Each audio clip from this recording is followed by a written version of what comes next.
now, let's go first to Malaysia, and Ruby Tinawin joins us live. Hello, Ruby.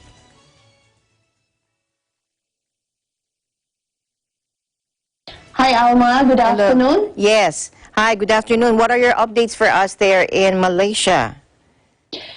Yes, here are the updates. There are some good news.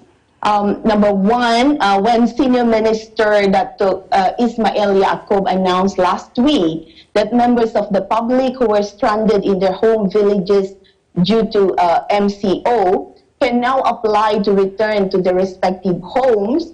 So there was this mobile app the government has come up with. They call it Gerak Malaysia app, that the Bukit Aman Criminal Investigation Department Director Datuk Uzir said the public can use to apply for an interstate travel permit from home without the need to go to any police station.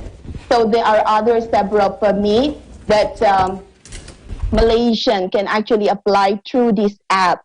They can apply for purchasing essential items within 10 kilometers from home. They can apply to get permit for medical treatment, for emergencies and activities such as vehicle repair.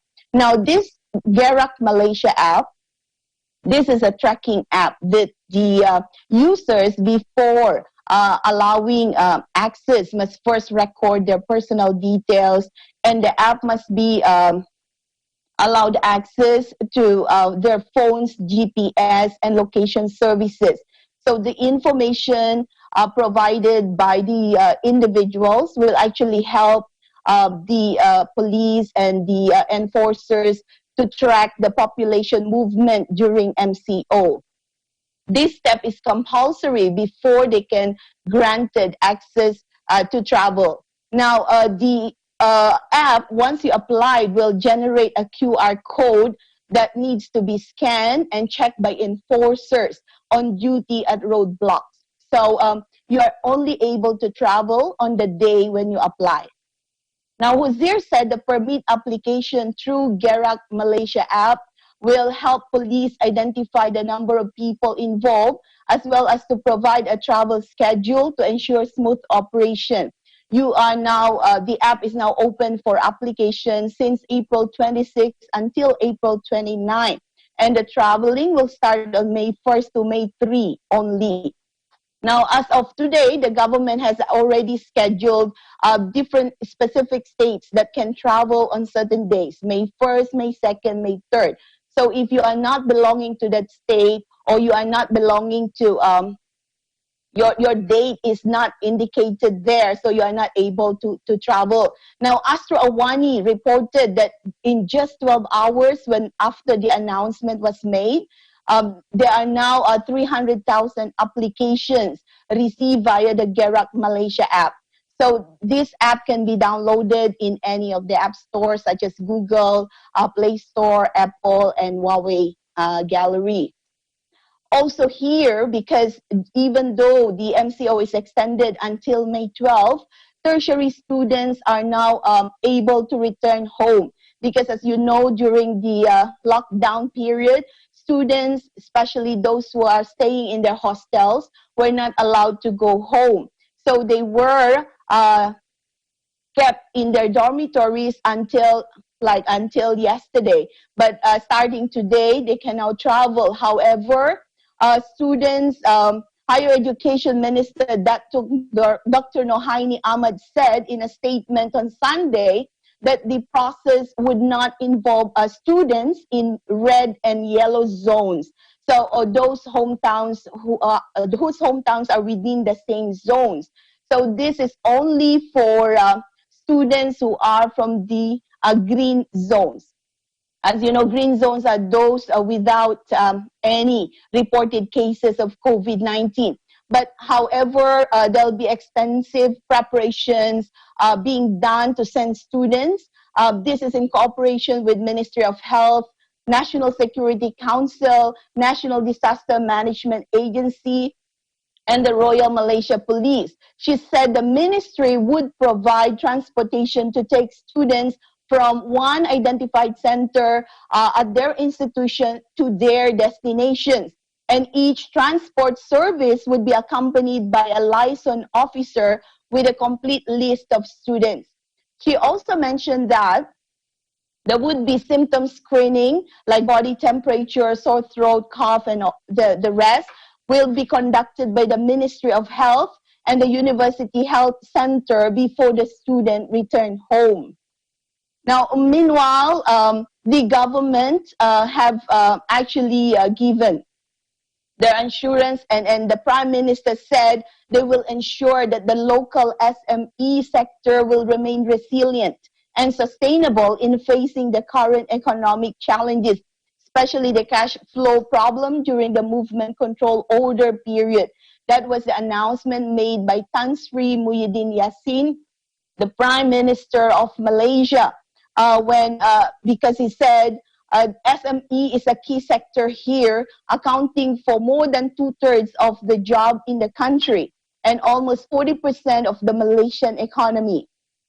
He also said in that special interview aired over RTM, Astrawani, TV3, and Bernama TV yesterday, and I quote, "This is important because the major part of our economy relies on SME activities involving a huge number of workers.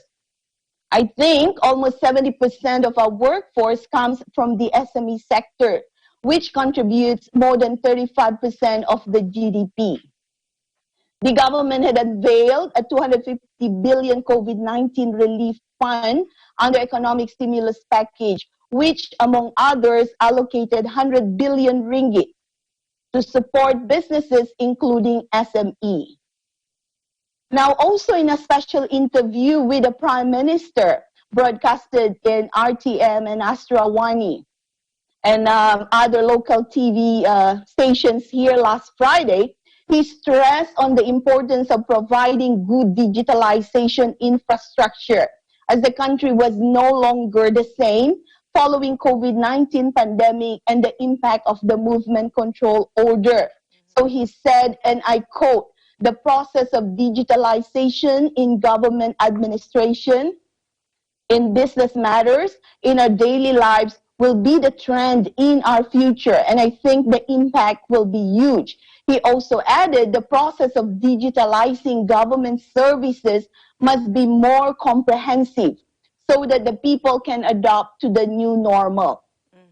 He also said that it was important for the people to benefit from it, including in the education and business sector, so as to take the Malaysia economy to a more advanced level. He said that a robust digitalization system could transform the community in its daily dealings, even with farmers and fishermen, who could also utilize the technology to market their products. Meanwhile, the Prime Minister noted that the new normal situation did not mean the cabinet members were not working. They will use technology to carry out their tasks. Okay. So, Ruby, yes, may I ask, I read that the Gerak Malaysia app, the one you said, was met with some confusion by citizens. Any news on this? They said that because it might be used for spy permission to travel during the MCOs or something like that. Okay, the app, the Gerak Malaysia app, first of all, actually was an app developed for the government in early April. So this is a tracking app. So everyone that's why, is a tracking app. So basically, the moment you register and you want to apply for a permit, because they made it a point that the application for permit to travel interstate is made through this app. All right? Okay. So when you apply, you need to provide your personal details, and one part of it is to allow the app to actually track your location. Now, the purpose of it is basically to track the people's movement, because it's important that, you know, as it is now, although the number of green district or green zones have increased, we are not still on 100% safe from a possible infection.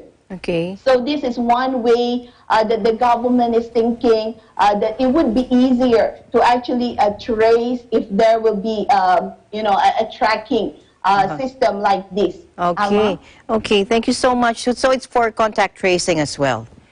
Used for That's contact right. tracing. Okay. Thank you so much, Ruby, for all that update. And we'll see you soon. Thank you. And stay safe, stay healthy. Yes, thank you, Alma. Reporting live here in Kuala Lumpur, Malaysia. This is Ruby Tinawin. We live in interesting times.